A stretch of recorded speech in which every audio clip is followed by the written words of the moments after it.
تعالوا النهارده هنعمل مع بعض صينية بسيسة او كيكة الذرة. تمام، في ناس بتقول عليها بسيسة وفي ناس بتقول عليها كيكة الذرة وفي ناس بتقول عليها بسيسة الذرة.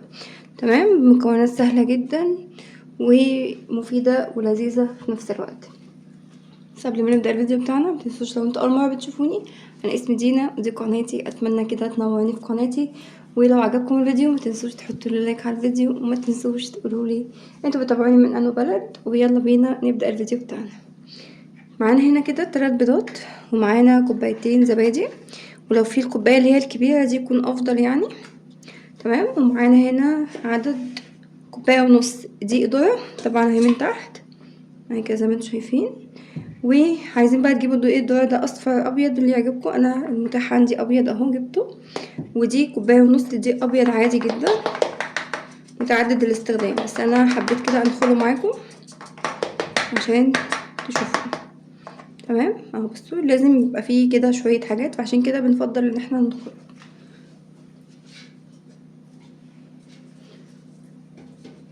تمام كده زي ما انتم شايفين. هنجيب المضرب اليدوي بتاعنا، هنقلب كده ده مع بعضه. هننزل بواحد بيكنج باودر. سهله جدا لذيذه بسيطه، حاجه نضيفه كده ومضمونه، يعني معموله في البيت ومضمونه واوفر على فكره من اللي بتتجبر. تمام اهو.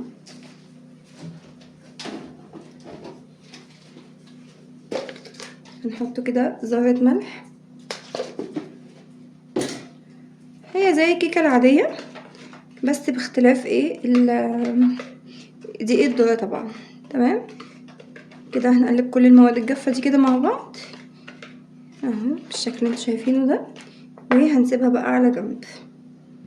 تمام، نيجي بقى نجيب الشفشق الخلاط بتاعنا وهنبتدي نحط كل السوائل ايه بتاعتنا اهو. جبنا الخلاط، بسم الله.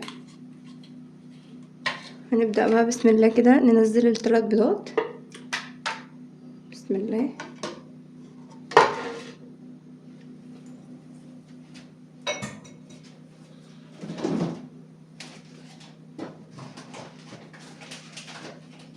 وطبعا هننزل بالفانيليا، 2 باكت فانيليا كده زي ما انتم شايفين، بسم الله.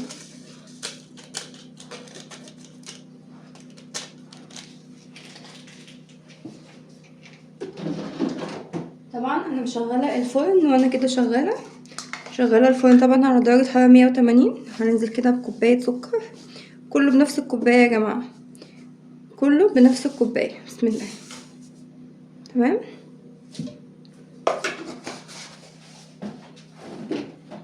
يعني الكوبايه اللي حطينا بيها الدقيق هي اللي هنحط بيها الزيت، هي اللي هنحط بيها السكر.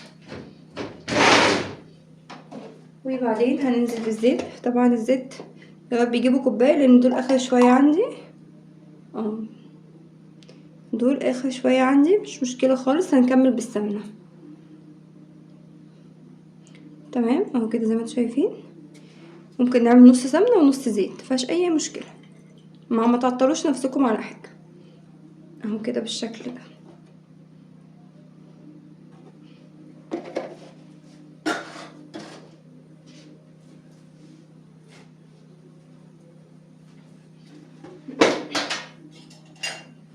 هنجيب السمنه بتاعتنا اهو، بسم الله.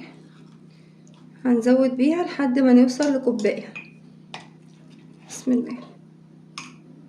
السمنه دي انا بحب اجيبها اللي هي النوع بتاعها اللي هو بطعم القشطه. تمام، افهموها انتوا بقى لان مش هينفع اقول اسمها كده، هبقى بعمل اعلان عليها. تمام، كده نزودها لحد ما نوصل لكوبايه.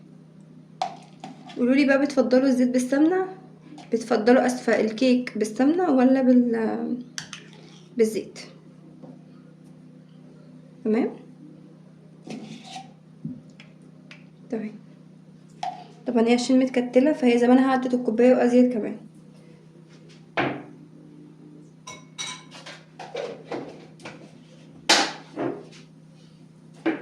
وبعد كده هننزل بمعلقه خل كده عشان الزفاره. وهننزل بقى بسم الله كل الخليط ده، بس كفايه كده.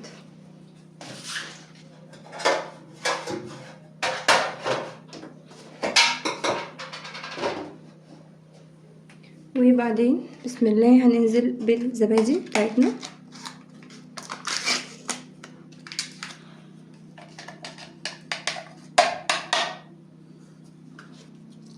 ننزل بالزبادية التانية. البسيسة يا جماعة او هرسة الذرة ما بتتعملش بلبن، هي بتتعمل بزبادي. تمام، بس كده خلاص، كده خلصنا كل المكونات الجافة معانا. يبقى كان معانا البيض، كان معانا السكر، كان معانا الفانيليا، كان معانا الخل، كان معانا الزيت على السمنة، وكان معانا الزبادي. تمام كده، في اي حاجة في الوصفة؟ مفيهاش اي حاجة. تيجي بقى اللي احنا نغطي ونجيب الخلاط بتاعنا ونضرب كل الكلام ده مع بعض. وادي الخلاط بتاعنا بسم الله.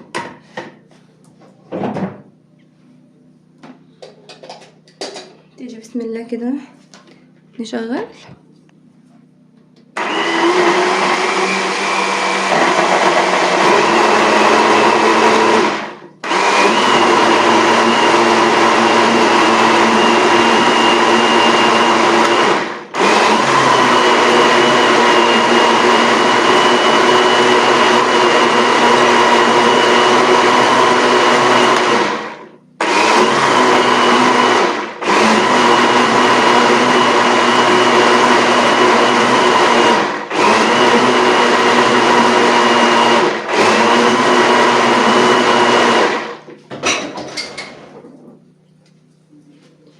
تمام بس كفايه كده.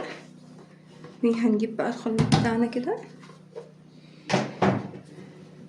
وهنبتدي بقى اللي احنا ننزل بالمواد الجافة. المواد الجافة هنحضرها كده جنبنا، وهنجيب المواد السايلة كلها كده بسم الله. بصوا هنبتدي اللي احنا واحدة واحدة كده، نبتدي اللي احنا ننزل الخليط بتاعنا السايل واحدة واحدة على مهلكم بسم الله. طول ما انتوا شغالين كده صلوا على النبي، سموا الله، هتلاقوا الحاجة بتاعتكم كده طالعة جميلة ولذيذة، وقرفتها حتى كده خفيفة وانتوا شغالين في الحاجة. كده بسم الله.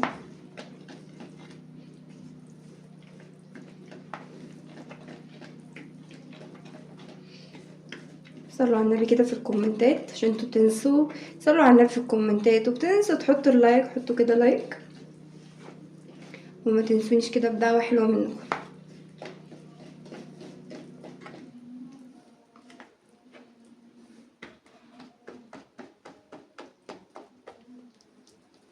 ريحة الزبادي عايزة اقول لكم تحفة تحفة تحفة تحفة. انا بحب اعمل المعجنات عموما بدخل فيها الزبادي، بتبقى طعمها وريحتها فظيعة بجد.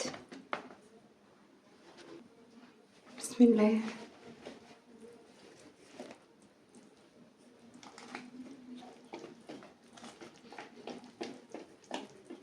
يبقى دي زي ما قلنا دي اسمها ايه؟ اسمها بسيسة او هريسة الذرة او كيكة الذرة. تمام كده انتوا شايفين بالشكل ده بسم الله. ده طبعا بواقي الخلاط. تمام، اظن كلنا بنعمل الخطوة دي لما بنكون محتاجين حاجة مية او لبن او زيت. عموما بنعمل الوصفة دي او الخطوة دي، بنجيب شوية مية، حتى في الطماطم بنعمل كده، نجيب شوية مية في الشفشة بتاع الخلاط، ونبتدي اللي احنا نعمل كده بسم الله.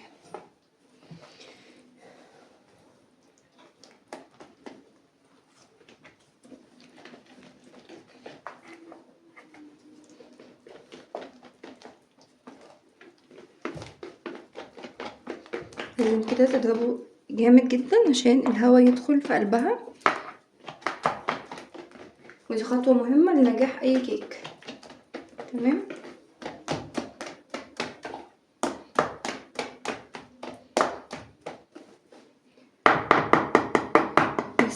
كده تمام وهي كده جاهزة.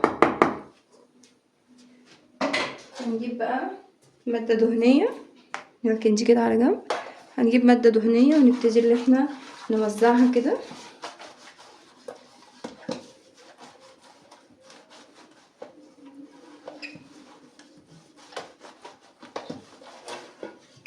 بالشكل ده.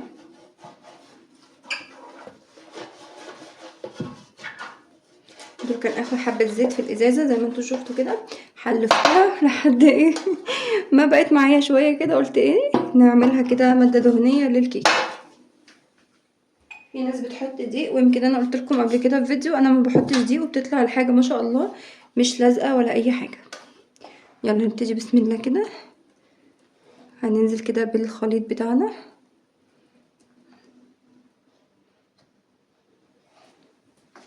هنجيب الاسباتولا بتاعتنا، نبتدي بسم الله. بصوا ده القوام المطلوب، شايفين القوام عامل ازاي؟ ده القوام المطلوب، مش عايزينه لا اتخن من كده ولا ارفع من كده.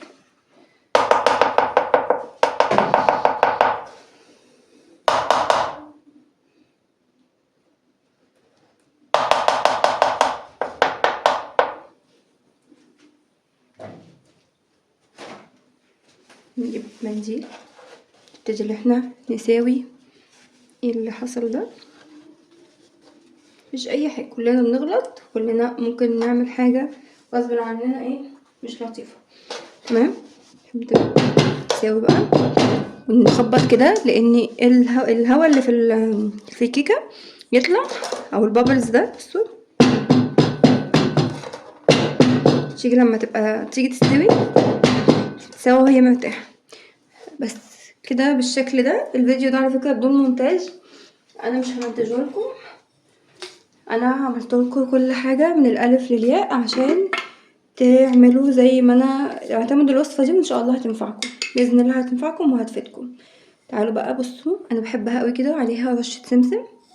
بصوا بيزود القيمه الغذائيه بتاعتها، تبقى تحفه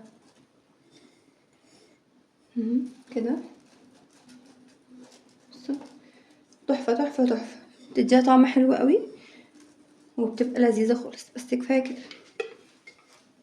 السمسم طبعا عارفين فوائده عامله ازاي، طبعا بتبقى فوائده رهيبه اهو كده زي ما انتم شايفين.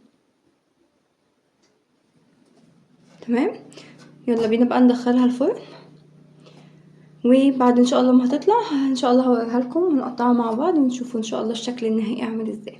استنوني. بصوا ادي اهو كده شكل الكيك اهو طالع من الفرن. بصوا الجمال، بصوا الطراوه حلوه قوي. بصوا نجيب بقى السكينه بتاعتنا، بسم الله بسم الله لا قوه الا بالله، بسم الله. تمام، هنقطعها كده بس عشان هي لسه سخنه. بصوا شايفين الجمال، بصوا شايفين السمك بتاعها عامل ازاي. بصوا تحفه تحفه. اتمنى كده تجربوا الوصفه بتاعتي دي بالطريقه السهله دي، ان شاء الله تعجبكم. وبس كده، بحبكم كلكم في الله. باي باي.